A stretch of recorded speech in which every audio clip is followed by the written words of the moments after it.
Alright mga kaibigan.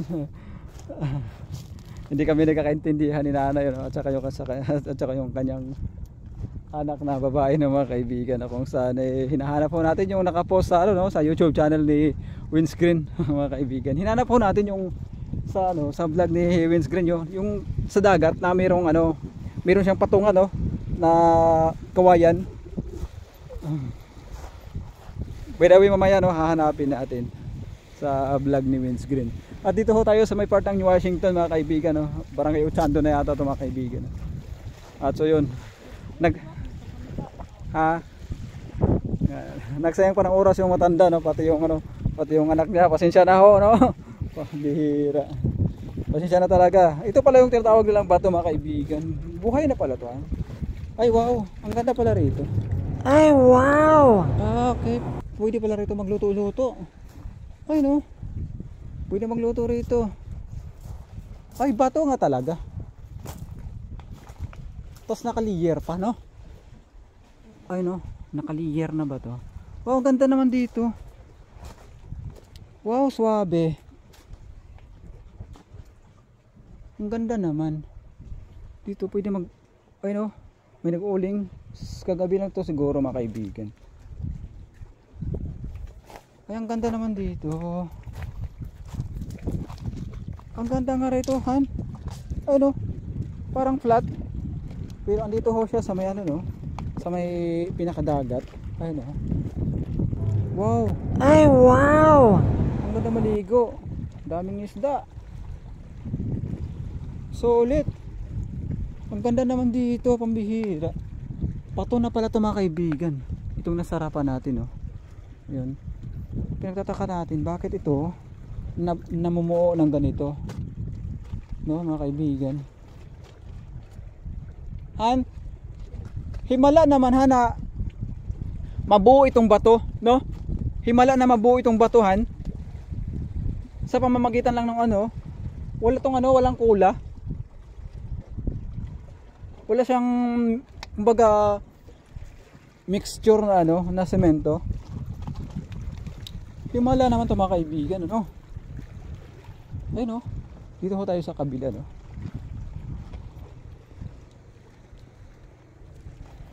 Ay, may patay ritong. Ay, kawawa naman yung crab patay. Kawawa naman to.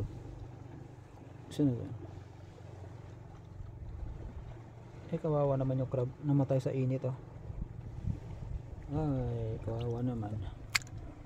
Patay na siya mga kaibigan. Himala naman to, Han. Nabubuo siya na walang mixture na semento.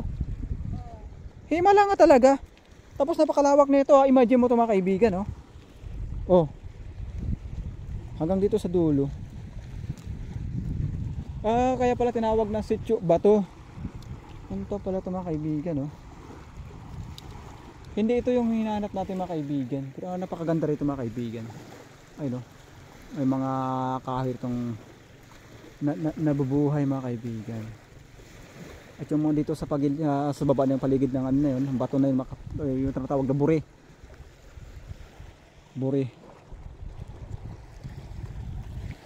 So yun mga kaibigan, ito yung first time kong nakakita ng bato na ganito na nabubuo siya, namumuo siya na walang mixture na semento mga kaibigan. Mapansinin natin, may mga guhit-guhit ito. Ay may mga guhit sa mga kaibigan. Ito, kagaya nito, may mga guhit siya, parang mga siya, parang mga naka-square na nakaguhit na, mga kaibigan. Ang ganda naman dito. Grabe, Ito yung pinagtataka ko rito mga kaibigan.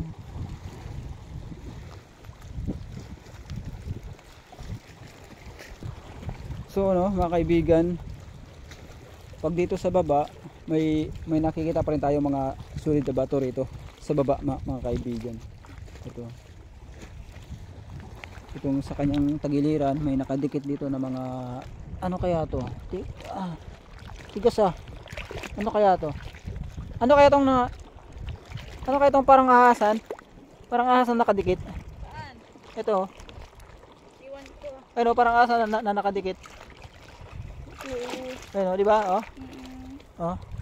Pero ayaw siya matanggal. Oh. Ayun oh. Matigas siya mga kaibigan oh.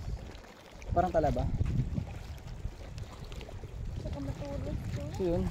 At dito rin sa kabila no, may mga dumadaong na mga bangka, mga mangingisda na mga kaibigan. So yun. Ang ganda rito mga kaibigan no. Ang ganda, sobrang ganda to mga kaibigan. Wow, dito talagang pinaka fresh at sarap maligo mga kaibigan. Ang ganda naman. Napakalinaw pati ng tubig. Biruin mo yan. Kaya mga kaibigan, sobrang ganda rito. Ito na yung ano, yung tinatawag nila na sitio bato mga kaibigan.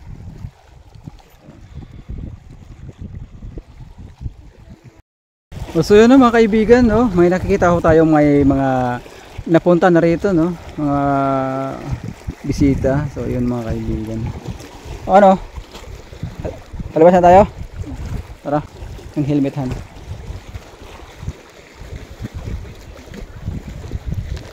Sobrang ganda naman dito mga kaibigan.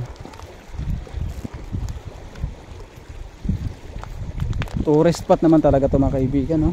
At syempre, dapat mag-iingat rin yung mga bata rito, mga maliit. Lalo at mga matatalas ng mga nasa tagiliran ng bato mga kaibigan. Yung mga talaba na ano, mga hindi pa na nagsipaglaki mga kaibigan.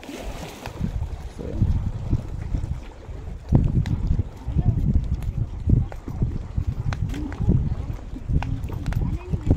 Alright! Enjoy our nature! Oh! Maliligo ka?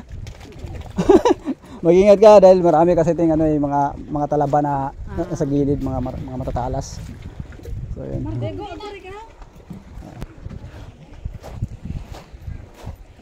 So yun mga kaibigan, mapapansin natin no. May mga bisita na napunta rito sa may sitio bato mga kaibigan. So at napakaganda naman talaga ho ng pahingahan dito mga kaibigan. Ano tong bulaklakan? Ayun. Ayun, ha? Ayun. Oh. Diba? So yun oh. Pauwi na to tayo mga kaibigan. Sa akin ng helmet man. Mainit. Maganda pa dito. Oo. Dito pala yung mga daungan tong mga isda. Dito banda. Sarap naman pala dito kumain. Oo. Dito ang swak mag-picnic. La! Yung brief ni Boy Kayak andito oh. Andito yung brief ni Boy Kayak. Hoy, Boy Kayak ha. Shout out sa'yo. Puntahan mo na yung brief mo rito sa may parte ng bato. Dito pala yung pinakamagandang destination oh. Kung nais nyong mag-picnic o mamahinga mga kaibigan oh, kasama yung mga pamilya niyo. Ditong parte oh, mga kaibigan oh. Bali nasa tapat tayo ng dagat na yan. Nasa tapat tayo ng dagat. At ito sa taas ng uluhan natin mga kaibigan no? Bali may puno rito na natumba. Dito rin pwede ho pumalastar dito mga kaibigan. Yan. Kung nais yung mag-picnic no? Meron naman ding tawag dito ayun yung kubo o cottage mga kaibigan no? Wow, napakaganda naman dito. So yun mga kaibigan at alam nyo na